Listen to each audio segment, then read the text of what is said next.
twice this year out of the country, and they say, "Where are you from?" And I say, "West Virginia, United States." And they say, "Oh, country roads." So it's funny because you'll walk into, a bar. I had a friend that her daughter was in Ireland a couple weeks ago, and she sent her mom a video. There was an Irish band playing in this bar, playing country roads. And, she walked up to him and she's like, "I'm from West Virginia." And they didn't believe her. She had to pull out her ID. And so, yeah. All right. Well, thank you, Jennifer, so much for talking to me. I love learning about new places, and hopefully our listeners will learn something new about West Virginia. Yeah, great. Tell them come on over. We've got some beautiful scenery and some wonderful people. Don't let the banjo scare you.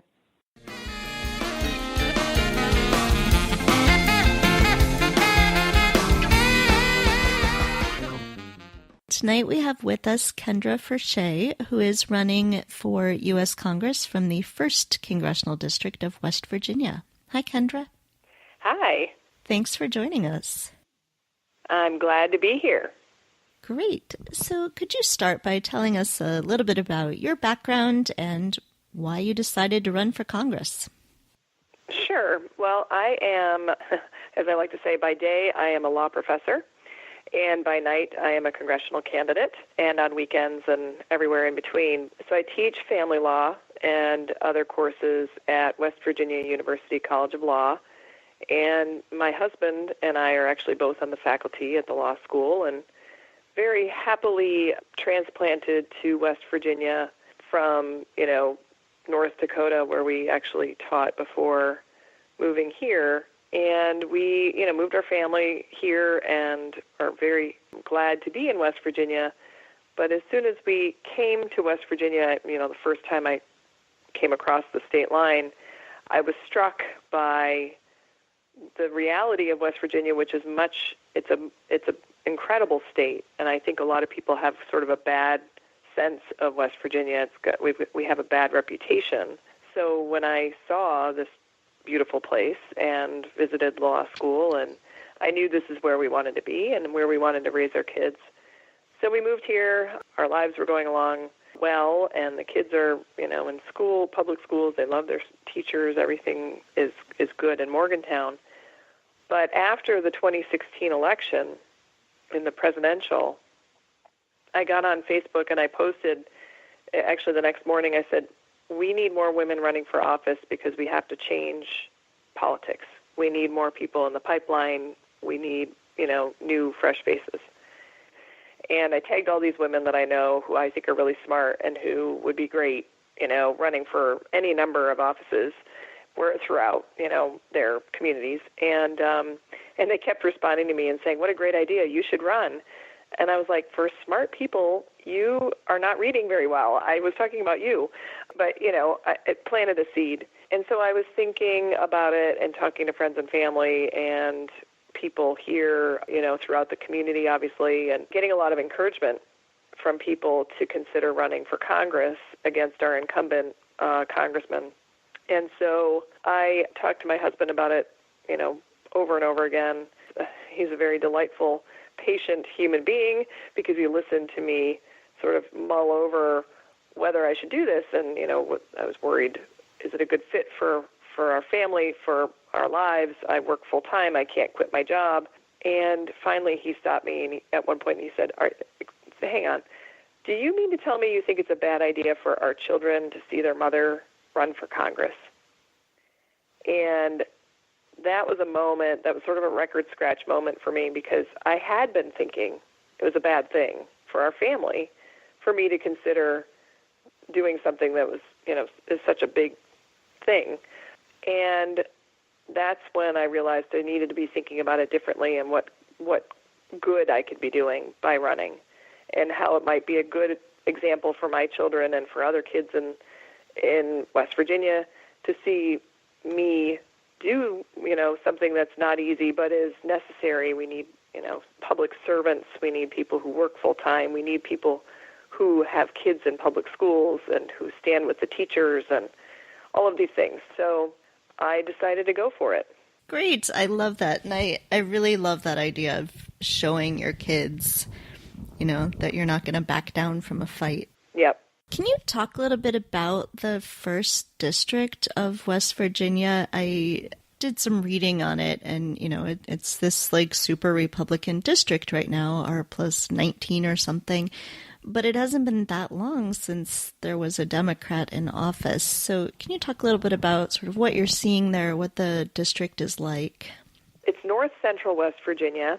It is a district that I think a lot of people sort of misread, and that happens within and outside of West Virginia because everybody knows West Virginia as a place where Donald Trump did really well in the presidential election.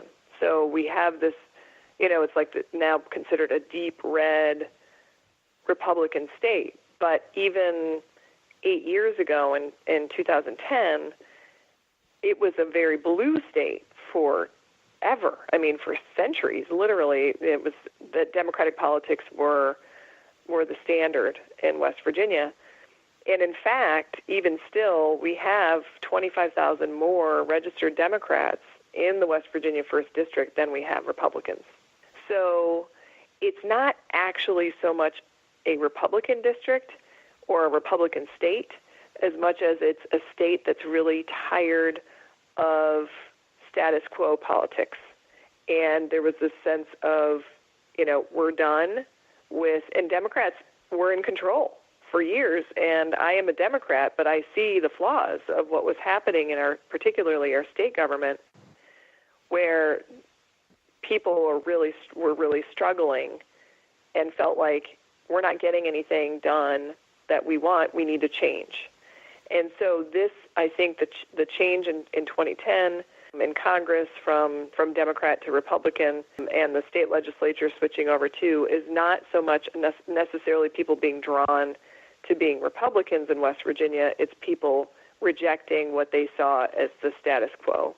So it is an R plus 19 in my district, but I don't think that's a very good indication of how people will vote this time. And you can actually see that all 55 counties in West Virginia voted for Bernie Sanders in the primary in 2016. And in fact, he outperformed Trump in 3 counties in my district, not head-to-head, obviously, but each of them in their own primaries, Bernie Sanders outperformed Trump in several places in West Virginia. So I think we're kind of misunderstood in some ways. What are the kinds of issues that the people in the district are really concerned with? What are you hearing as you're talking to people? One of the most difficult things that we're facing right now is we have an opioid addiction crisis that results in twice as many overdose deaths as any other state in the country. And so we're hard hit, like a lot of rural states, particularly when it comes to drug addiction. But it's not just that we have a drug addiction challenge, it's that people are dying at much higher numbers here, which, there are lots of reasons perhaps for that, but I think one of the main reasons is that our communities are struggling so mightily that there's not a lot of engagement or connection in those communities for people anymore. There aren't jobs. People are moving away. The infrastructure is literally crumbling in the state. And so there's a lot of physical and sort of mental pain that's happening in West Virginia, and I think that is contributing to the high overdose death rate that we have.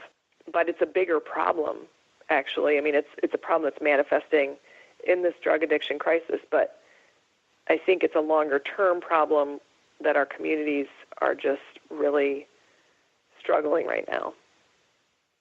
What are some more issues that people are talking about? I know that this sort of ties into the opioid epidemic, but healthcare is a really big issue for a lot of people in the country right now. I'm wondering if you could talk a little bit about sort of what the things are that people are struggling with in terms of healthcare, other than the opioid epidemic. Is it premiums? Is it access? It's everything. The challenge in a rural state like West Virginia is access, always. I mean, people live in faraway places and tucked up into little hollers, and it's not easy for people to get to the doctor. But really, so many of our struggles in West Virginia are related to healthcare because so many people in West Virginia work in jobs that do not provide healthcare. And people work hard jobs here. I mean, it's part of our history. It's part of our legacy that people work in heavy-duty labor jobs where they need health care. So universal health care in West Virginia would absolutely be step one to turning this place around. People are struggling with their health. We have high diabetes rates. The vast majority of the population has, well, this is probably true everywhere, not just West Virginia, but huge numbers of West Virginians, very high percentage of West Virginians have a pre-existing condition. If the pre-existing condition policy is reinstated that it would make it difficult or impossible to get health care with a pre-existing condition, that would be devastating to West Virginians. We have challenges with obesity. We have challenges with people with chronic pain, and on and on and on. Plus, there are parts of West Virginia where people worked in coal mines. Lots of people throughout the state who have died of black lung disease as a result of their time in the coal mines. People still struggling with, diseases and cancer and all sorts of maladies that come about as a result of the environmental, problems that come along with extraction industry. So healthcare is a huge need in West Virginia, and universal healthcare would absolutely be one of the best things that could happen to West Virginia because so many people here work hard, work full-time, and cannot afford health insurance, and it just isn't right. There was a really positive story about West Virginia earlier this year. In February and March, the teachers in West Virginia went on strike. I believe it was over low pay and their healthcare costs, like we were talking about before. And the strike was pretty effective. They got a 5% pay raise, and it sort of kicked off and inspired people in other states to do the same thing. So I'm wondering if you could talk a little bit about the state of education in West Virginia and some of the things that you'd like to see happen to improve it. Absolutely. This is one of my favorite things to talk about because it was such an inspiration to be here and be a part of that process.